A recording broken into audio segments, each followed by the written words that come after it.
Dear class, this week we're going to talk about heart failure and antiarrhythmic in next session. Heart failure is a complex progressive disorder in which the heart is unable to pump sufficient blood to meet the needs of the body. Its cardinal symptoms are dyspnea, fatigue, and fluid retention.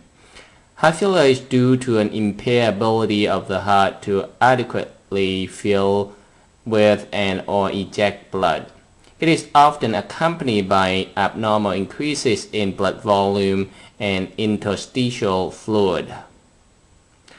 Underlying causes of heart failure include arteriosclerotic heart disease, myocardial infarction, hypertensive heart disease, dilated cardiomyopathy, and congenital heart disease. Left systolic dysfunction secondary to coronary artery disease is the most common cause of heart failure, accounting for nearly 70% of all cases. The number of newly diagnosed patients with heart failure is increasing because more individuals now survive acute myocardial infarction.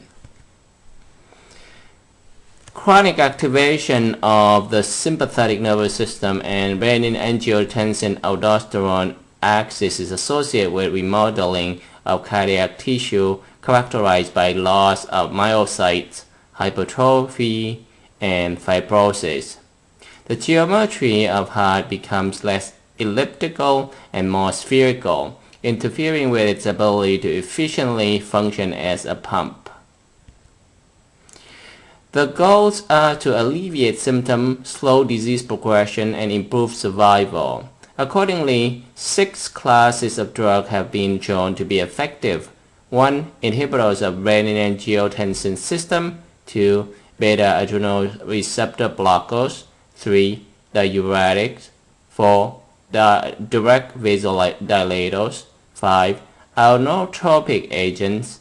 And 6. Aldosterone antagonists. Depending on the severity of cardiac failure and individual patient factors, one or more of these classes of drugs are administered. Cardiac muscle cells are electrically excitable. However, unlike the cells of other muscle and nerves, the cells of cardiac muscle show a spontaneous intrinsic rhythm generated by specialized pacemaker cells located in sinoatrial and atrioventricular nodes. The cardiac cells also have an unusual long action potential, which can be divided into 5 phases, 0 to 4. The contractile machinery of myocardial cell is essentially the same as that in striated muscle. The force of contraction of the cardiac muscle is directly related to concentration of free cytosolic calcium. Therefore, agents that increase these calcium levels increase the force of contraction. Inotropic effect. Calcium comes from several sources. The first is from outside the cell, where opening a voltage-sensitive calcium channel causes an immediate rise in free cytosolic calcium. Calcium may also enter by exchange with sodium. Calcium is also released from sarcoplasmic reticulum and mitochondria, which further increases the cytosolic level of calcium. Calcium is removed by sodium-calcium exchange reaction that reversibly exchanges calcium ion for sodium ions across the cell membrane.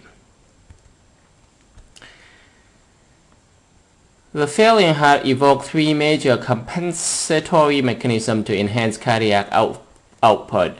Although initially beneficial, this alteration ultimately result in further deterioration of cardiac function. 1. Increased sympathetic activity. 2. Activation of the renin-angiotensin system. And 3. Myocardial hypertrophy. Chronic heart failure is typically managed by a reduction of physical activity, low dietary intake of sodium less than 1500 mg per day, treatment of comorbid conditions, and judicious use of diuretics, inhibitors of renin-angiotensin system and inotropic agent, drugs that may precipitate or exacerbate heart failure such as non-steroidal anti-inflammatory drugs, alcohol, calcium channel blockers, high dose of beta blockers, and some antiarrhythmic drugs should be avoided if possible. Angiotensin converting enzyme inhibitors are the agents of choice in heart failure. The drugs block the enzyme that cleave angiotensin 1 to form the potent vasoconstrictor angiotensin 2. This agent also diminishes the rate of bradykinin inactivation. By reducing circulating angiotensin 2 level, ACE inhibitor also decrease the secretion of aldosterone, resulting in decreased sodium and water retention. The use of ACE inhibitor in treatment of heart failure has significantly decreased both morbidity and mortality. In heart failure, depending on the disease severity, ACE inhibitor may be used in combination with diuretics, beta blockers, digoxin, and aldosterone antagonists. Patients who have had a recent myocardial infarction also benefit from long-term ACE inhibitor therapy. It is recommended that ACE inhibitor be initiated immediately after myocardial infarction. Because the presence of food may decrease absorption, they should be taken on empty stomach. Except for captopril, ACE inhibitors are broad drugs that require activation by hydrolysis via hepatic enzyme. The newer compounds such as ramipril and fosinopril require only once a day dosing. Side effects include postural hypotension, renal insufficiency, hyperkalemia, angioedema, and a persistent dry cough. ACE inhibitors should not be used in pregnant women because these agents are toxic to the fetus. Angiotensin receptor blockers are non-peptide, orally active compounds that are extremely potent competitive antagonists to angiotensin type 1 receptor. Losartan is the prototype drug.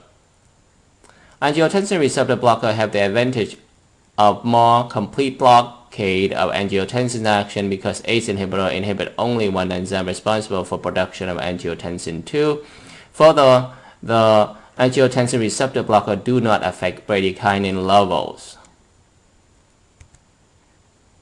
The benefit of beta blockers is attributed in part to their ability to prevent the changes that occur because of chronic activation of the sympathetic nervous system, including decreasing the heart rate and inhibiting the release of renin. In addition, beta blockers prevent the direct deleterious effect of norepinephrine on cardiac muscle fiber, decreasing remodeling, hypertrophy, and cell death. Diuretic relieve pulmonary congestion and peripheral edema.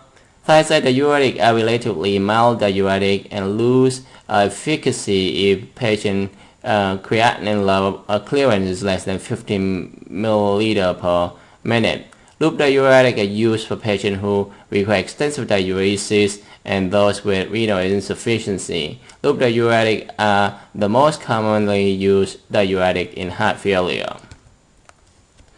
Nitrate are commonly used venous dilator for patients with congestive heart failure. If the patient is intolerant of ACE inhibitor or beta blocker, or if additional vasodilator response is required, a combination of hydralazine and isosorbide dinitrate may be used. Hydralazine decreases afterload, and the organic nitrate reduces preload. Positive inotropic agents enhance cardiac muscle contractility and thus increase cardiac output. Although these drugs act by different mechanisms, in each case the inotropic action is the result of increased cytoplasmic calcium concentration that enhances the contractility of cardiac muscle. Digoxin is the only digitalis glycoside available in the United States. Digoxin is very potent with narrow margin of safety and long half-life of around 36 hours. Experts have classified heart failure into 4 stages, from least severe to more severe. In patients with overt heart failure, loop diuretics are often introduced first for relief of signs or symptoms of volume overload, such as dyspnea and peripheral edema. ACE inhibitor or angiotensin receptor blocker are added after optimization of diuretic therapy. Gradually titrate the dose to that which is maximally tolerated and or produces optimal cardiac output. Beta blocker are initiated after the patient is stable on ACE inhibitor, again beginning at low doses with titration to optimal levels. Digoxin is initiated in patients who continue to have symptoms of heart failure despite the multiple drug therapy. Polytherapy. Treatment with digoxin plus a diuretic plus ACE inhibitor in patients with heart failure is superior to treatment with diuretic alone or a diuretic plus either digoxin or an ACE inhibitor.